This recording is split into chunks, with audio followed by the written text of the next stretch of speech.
Hello book lovers, welcome back to my channel. আজ আমরা ঢুকে পড়েছি বুকটক আর বুকস্টাগ্রামের ঝড় তোলা এক রোমান্টিক কমেডি উপন্যাসে, the Spanish love deception by Elena Armas. যদি তোমার পছন্দ হয় fake dating, enemies to lovers আর ভরপুর রোমান্টিক টেনশন, তাহলে এই ভিডিও একদম তোমার জন্য। ভাবো তো, তোমাকে তোমার বোনের বিয়েতে যেতে হবে স্পেনে, আর একমাত্র মানুষ যে তোমাকে বাঁচাতে পারে অস্বস্তিকর প্রশ্ন থেকে, সেই তোমার সবচেয়ে বড় শত্রু সহকর্মী। ঠিক এই অবস্থায় পড়ে আমাদের নায়িকা ক্যাটিলিনা।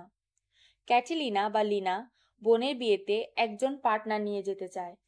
সে তার পরিবারকে বলেছে তার বয়ফ্রেন্ড আছে, কিন্তু আসলে নেই।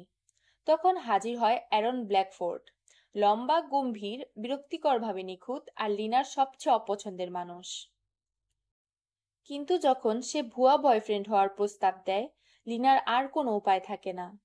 তারপর শুরু হয় মজার, ধীরে ধীরে জমে ওঠা প্রেম, হাস্যকর পরিস্থিতি আর হৃদয় ছোঁয়া মুহূর্ত। এই বই জনপ্রিয় হওয়ার কারণ fake dating, enemies to lovers, slow burn romance, Spanish পরিবেশের আবহ। পড়তে পড়তে একবারে হাসাবে, আবার লজ্জায় লাল করবে, কখনো বা রাগে বই ঝরে ফেলতে মন চাইবে, কিন্তু সবকিছুই দারুণভাবে। আমার কাছে ভালো লেগেছে কিভাবে এলিনা আরমাস হাস্যরস আর আবেগকে একসাথে মিশিয়েছেন। প্রথমে অ্যারনকে ঠান্ডা মনে হলেও ভেতরে সে খুবই নরম আর কেয়ারিং, আর লিনার ঝলমলে মজাদার চরিত্র পাঠককে সহজেই টেনে নেয়। তাদের কথোপকথনের মজার দিকটা একদম টপ লেভেলের। তবে হ্যাঁ, এটা অনেক স্লো বার্ন, তাই যারা দ্রুত প্রেমের গল্প পছন্দ করেন তাদের একটু ধৈর্য ধরতে হবে। তাহলে যদি তুমি এমন একটা রোমান্টিক কমেডি খুঁজো যেটা মনে হবে the proposal and the wedding ডেটের মিশ্রণ, তবে এই বইটি তোমার জন্য।